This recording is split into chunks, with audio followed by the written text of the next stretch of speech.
juego indie de apenas $20 ha conseguido algo histórico. Ha saturado Steam y la eShop de Nintendo y obligó a otros estudios a retrasar sus lanzamientos. Y no hablamos de un Call of Duty ni de un GTA, hablamos de Hollow Knight Silksong.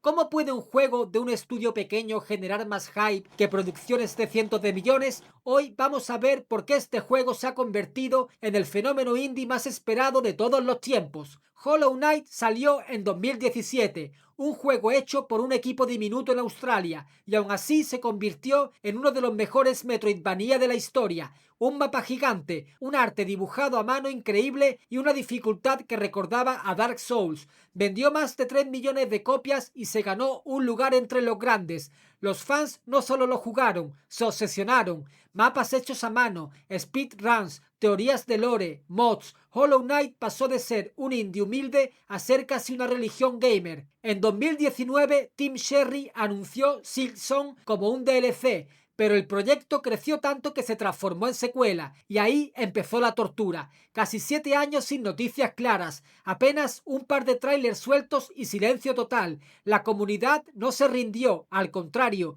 creó un ecosistema entero. Canales como Daily Silksong News, que todos los días subían un vídeo diciendo hoy tampoco salió. Memes de Hornet como reina de internet. Lo normal sería que el hype muriera, pero con este juego pasó todo lo contrario, creció todavía más. Y de repente, ¡boom! El 21 de agosto de 2025, Tim Sherry anunció de golpe que Silksong saldría el 4 de septiembre. El resultado fue histórico. Steam se saturó con las reservas, la eShop de Nintendo se saturó durante horas y varios estudios indie retrasaron sus juegos porque competir contra esto era imposible. En Reddit y Twitter la gente estalló.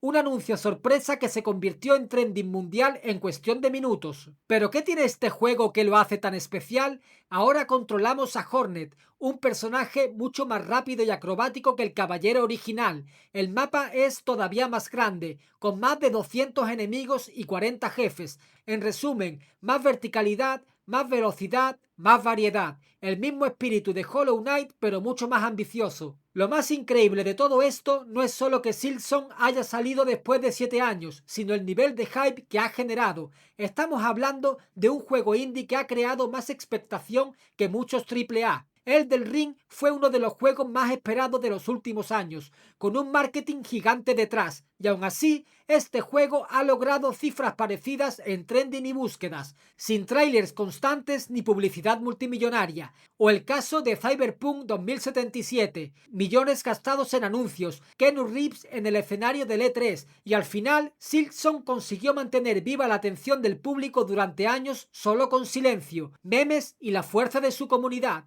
Incluso frente a gigantes como Breath of the Wild 2 o GTA 6, este juego siempre aparecía en las listas de los juegos más esperados. Y todo esto con un detalle brutal. Solo cuesta 20 pavos, un precio que lo pone al alcance de cualquiera y que convierte este hype en algo todavía más explosivo. Y mientras los AAA cada vez cuestan más, llegando a los 80 a los $90, Silksong vale apenas 20 y aún así rompió récords. Más de 100.000 jugadores en Steam en cuestión de horas. Para comparar, el Hollow Knight original tardó 7 años en llegar a esas cifras. Un indie de $20 logrando lo que muchos juegos millonarios sueñan. Un simple DLC que se transformó en secuela y que sobrevivió 7 años solo gracias al hype de su comunidad. Y ahora la gran pregunta es, ¿cumplirá las expectativas o será otro caso de hype imposible de alcanzar?